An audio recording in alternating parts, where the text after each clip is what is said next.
তখন আল্লাহ রাব্বুল আলামিন তার প্রিয় বান্দাদেরকে ফার্স্ট প্রায়োরিটি কেন দিবেন না? দেখুন, আল্লাহ রাব্বুল আলামিন তার প্রিয় বান্দাদেরকে খুব সুন্দর একটা নাম দিয়েছে, বরং তারা উভয়ের মাঝখানে একটি মধ্যম পন্থা অবলম্বন করে। তারা বিশ্বাস করে কেউ যদি আমাকে সন্তান দিতে পারে তাহলে সেটা আল্লাহ রাব্বুল আলামিন দিতে পারবে, অন্য কেউ দিতে পারবে না। যে সমস্ত কথা, যে সমস্ত কর্মকাণ্ড, যে সমস্ত চ্যাটিং আমাদেরকে জিনার দিকে ধাবিত করে, তারা সেই প্রিয় ভিউয়ার্স অন্যায়ভাবে হত্যা করা, জিনা করা, শিরক করা, এগুলোকে বলা হয় আল্লাহ রাব্বুল আলামিন আমাদের সবাইকে এই 12টি গুণ অর্জন করার তৌফিক দান করুন।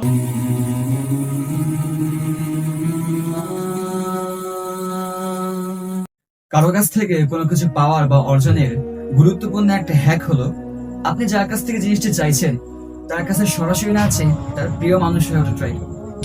একটা পর্যায়ে আপনি যখন তার প্রিয় মানুষ হয়ে যাবেন, তার কাছের মানুষ হয়ে যাবেন, তখন তার কাছ থেকে আপনার যে এক্সপেকটেশনটা ছিল, তার কাছ থেকে আপনার যে চাওয়া পাওয়াটা ছিল, তার থেকে অনেক বেটার কিছু আপনি রিটার্ন পাবেন। ঠিক তেমনি ভাবে আমরা প্রতিনিয়ত আল্লাহ রাব্বুল আলামিনের কাছে দোয়াতে অনেক কিছু চাই।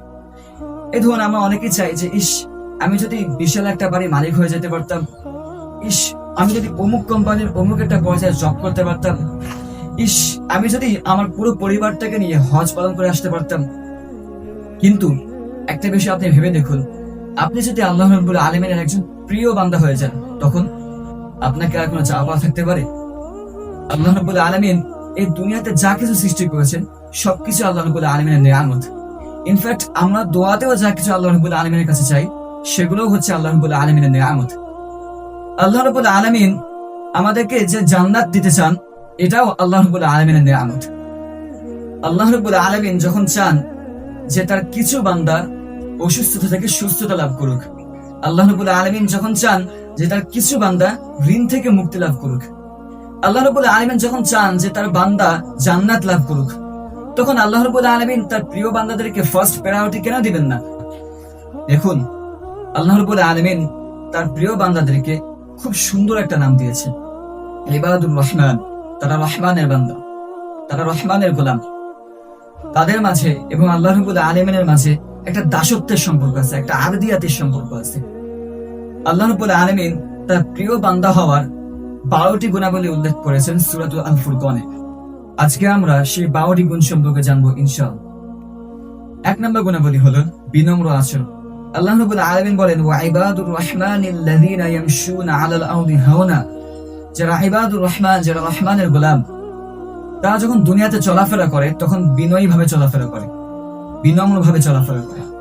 তাদের চলাফেরা এবং হাঁটাচলার মধ্যে একটা বিনয়ী ভাব, একটা বিনম্র ভাব ভেসে ওঠে।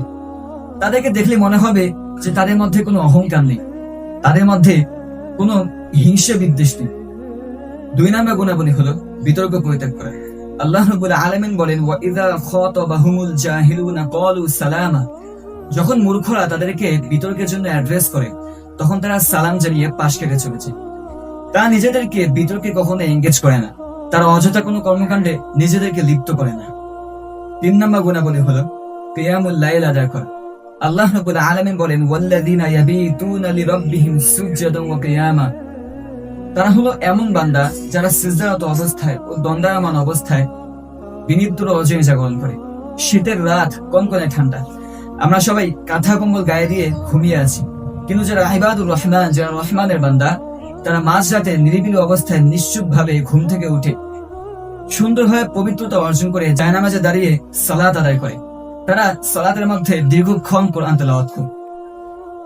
4 নম্বর কারণ হলো জাহান্নাম থেকে মুক্তি প্রার্থনা করা। যারা ইবাদুর রহমান, যারা রহমানের বান্দা, তারা সর্বদা নিজেদের নেক আমলের মাধ্যমে জাহান্নাম থেকে মুক্তি প্রার্থনা করে। আল্লাহ রাব্বুল আলামিন ইরশাদ করেন, রব্বানা, তারা বলে হে আমাদের রব, ইসরিফ আন্না আযাব জাহান্নাম, আমাদের থেকে জাহান্নামকে হটিয়ে দিন। ইন্না আযাবাহা কানা গরামা, নিশ্চয়ই জাহান্নাম কতই ভয়াবহ, কতই যন্ত্রণাদায়ক। ইন্নাহা সাআত মুস্তাকাররা ওয়া মুকামা, নিশ্চয়ই জাহান্নাম আবাসস্থল এবং বাসস্থান হিসেবে কত নিকৃষ্ট। 5 নম্বর কারণ হলো মিতব্যয়ী। যারা ইবাদুর রহমান, যারা রহমানের বান্দা, তারা খরচের ব্যাপারে সবসময় সতর্ক থাকে। ওয়াল্লাযীনা ইযা আনফাকু, যখন তারা খরচ করে, আল্লাহ রাব্বুল আলামিন তাদের গুণাবলী উল্লেখ করতে গিয়ে বলেন, ইযা আনফাকু, যখন তারা খরচ করে, লাম ইউসরিফু, তখন তারা অপচয় করে না। ওয়ালাম ইয়াকুতুলু, এবং তারা কার্পণ্য করে না।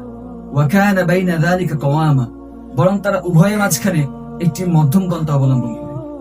তারা ফরজ যাকাত আদায় করে, তারা দান সদকা করে, এবং যত আনুষ্ঠানিকতা রয়েছে সে অনুষ্ঠানের মধ্যে তারা শরীয়ত সম্মত যে লিমিটেশন রয়েছে সেই লিমিটেশন মধ্যেই থাকে। তারা এমন লাইফস্টাইল ক্যারি করে না যেটা মূলত ভোগপাত, যেটা মূলত বিলাসিতা।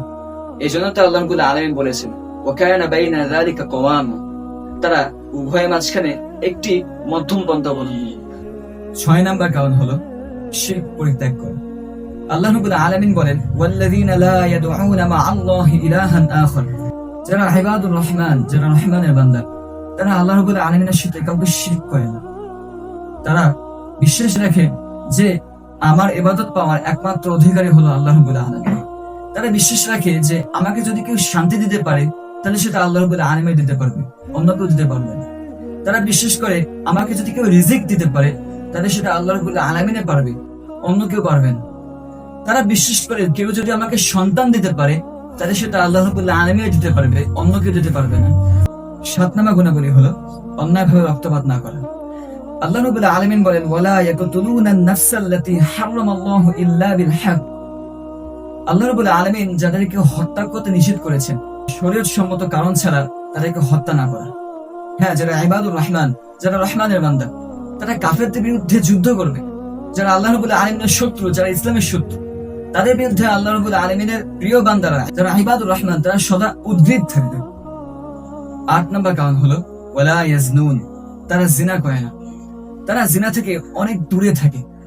যে সমস্ত কথা, যে সমস্ত কর্মকাণ্ড, যে সমস্ত চ্যাটিং আমাদেরকে জিনার দিকে ধাবিত করে, তারা সেই রাস্তা থেকে অনেক দূরে থাকে যাতে করে তারা জিনা ধাবিত না হয়। প্রিয় ভিউয়ার্স, অন্যায়ভাবে হত্যা করা, জিনা করা, শিরক করা, এগুলোকে বলা হয় আকবারুল কাবায়ের, অর্থাৎ কবিরা গুনাহের মধ্যে সবথেকে বড় 3টি গুনাহ। আর যারা এগুলো করবে আল্লাহ রাব্বুল আলামিন বলছেন ওয়ামাই ইয়াফআল যালিকা ইয়ালকা আসামা, যারা এগুলো করবে তারা অবশ্যই শাস্তি ভোগ করবে। ইউযাআফ লাহুল আযাবু ইয়াওমাল কিয়ামাহ, কিয়ামতের দিন তার জন্য শাস্তিকে দ্বিগুণ করা হবে, আযাবকে দ্বিগুণ করা হবে। ওয়া ইয়াখলুদ ফীহি মুহানা, এবং সেখানে তারা অত্যন্ত লাঞ্ছনাকর অবস্থায় চিরকাল থাকবে। 9 নম্বর গুণাবলী হলো মিথ্যা সাক্ষ্য না দেওয়া। যারা ইবাদুর রহমান, যারা রহমানের বান্দা, তারা সদা সর্বদা সত্যের পথে চলে। দুনিয়াবি সামান্য কোনো স্বার্থের জন্য তারা সত্যকে ঢেকে রাখে না। আল্লাহ রাব্বুল আলামিন বলেন ওয়াল্লাযীনা লা ইয়াশহাদুনা যুর, তারা মিথ্যা সাক্ষ্য দেয় না। নিজের ফ্যামিলি হোক, নিজের ফ্রেন্ড সার্কেল হোক, বা নিজের কোনো বড় স্বার্থ হোক, এগুলো স্বার্থ অর্জন করার জন্য, ফ্যামিলিকে খুশি করার জন্য তারা মিথ্যার আশ্রয় নেয় না। তারা সত্যকে বিফলে যেতে দেয় না। 10 নম্বর কারণ হলো অনর্থক কাজ পরিত্যাগ করা। যারা ইবাদুর রহমান, যারা রহমানের বান্দা, তারা অনর্থক কাজে নিজেদেরকে লিপ্ত করে না। আল্লাহ রাব্বুল আলামিন বলেন ওয়া ইযা মাররু বিল লাগwi মাররু কিরামা, যখন তারা কোনো অনর্থক কাজের পাশ দিয়ে চলে যায় তখন তারা নিজেদের সম্মান বাঁচানোর রক্ষার্থে সেটাকে পাশ কেটে চলে যায়। সে অযথা সময় নষ্ট করে না, অযথা এই ভিডিও গেমস খেলে নিজেদের সময়কে নষ্ট করে না। তাদের লাইফের একটা গোল আছে, তাদের লাইফের একটা মিশন রয়েছে, তাই তারা নিজেদের সময়কে অযথা অপচয় করে না। 11 নম্বর কারণ হলো আল্লাহর কালামে আনুগত্য করা। আল্লাহ রাব্বুল আলামিন ইরশাদ করেন ওয়াল্লাযীনা ইযা যুকিরু বিআয়াতি রাব্বিহিম, যখন তাদেরকে তাদের রবের নির্দেশসমূহ স্মরণ করে দেওয়া হয়, লাম ইয়াখিরু আলাইহা সুম্মা ওয়া উমিয়ানা, তখন তারা বধির ও অন্ধের মতো আচরণ করে। আপনি যখন তাদেরকে আল্লাহ রাব্বুল আলামিনের নিয়ামতসমূহ স্মরণ করে দিবেন, যখন আপনি তাদেরকে জান্নাতের কথা স্মরণ করে দিবেন, তখন তাদের হৃদয়টা শীতল হয়ে যায়। এবং যখন আপনি তাদেরকে জাহান্নামের কথা স্মরণ করে দিবেন, তখন তাদের মনের মধ্যে ভয় জেগে যায়। এবং সর্বশেষ গুণাবলী হলো নিজের ও পরবর্তী প্রজন্মের জন্য দোয়া প্রার্থনা করা। আল্লাহ রাব্বুল আলামিন এই বিষয়টাকে এভাবে ফুটিয়ে তুলেছেন, রব্বানা, হে আমাদের রব, হাব লানা মিন আজওয়াজিনা ওয়া যুররিয়াতিনা, আমাদেরকে এমন স্ত্রী সন্তান দান করুন, এমন বংশধর দান করুন, কুররাতা আয়ুন, যাদেরকে দেখলে আমাদের চক্ষু শীতল হয়ে যাবে, আমাদের মন আনন্দে ভেসে উঠবে, আমাদের হৃদয়টা প্রশান্ত হয়ে যাবে। ওয়াজআলনা লিল মুত্তাকিনা ইমামা, এবং আমাদেরকে মুত্তাকিনদের ইমাম হিসেবে গ্রহণ করুন, আমাদেরকে মুত্তাকিনদের ইমাম বানিয়ে দিন। প্রিয় ভিউয়ার্স, এতক্ষণ থেকে আমরা জানলাম আল্লাহ রাব্বুল আলামিনের প্রিয় বান্দা হওয়ার 12টি গুণাবলী সম্পর্কে। এখন আমরা জানবো আল্লাহ রাব্বুল আলামিন তার প্রিয় বান্দাদের জন্য কি পুরস্কার রেখেছেন, কি সারপ্রাইজিং গিফট রেখেছেন। আল্লাহ রাব্বুল আলামিন বলেন, উলাইকা, সেই সমস্ত বান্দাদেরকে, ইউজাউনাল গুরফাতা বিমা সাবার, তাদের এই ধৈর্যের কারণে, তাদের এই আত্মত্যাগের কারণে, তাদের এই সবরের কারণে জান্নাতের উঁচু মাকাম তাদেরকে দান করবেন। ওয়াইলাকুনা ফিহা তাহিয়াতাও ওয়া সালামা, এবং সেখানে তাদেরকে অত্যন্ত মর্যাদাপূর্ণ ভাবে এবং সালাম জানিয়ে অভিবাদন করা হবে। কত সুন্দর না? খালিদিনা ফিহা, এবং তারা সেই জান্নাতে চিরকাল থাকবে, স্থায়ীভাবে থাকবে। হাসানাত মুস্তাকাররাম ওয়া মুকামা, এবং সেই জান্নাত আবাসস্থল হিসেবে, বাসস্থান হিসেবে কতই না সুন্দর, কতই না চমৎকার। আল্লাহ রাব্বুল আলামিন আমাদের সবাইকে এই 12টি গুণ অর্জন করার তৌফিক দান করুন। আমিন।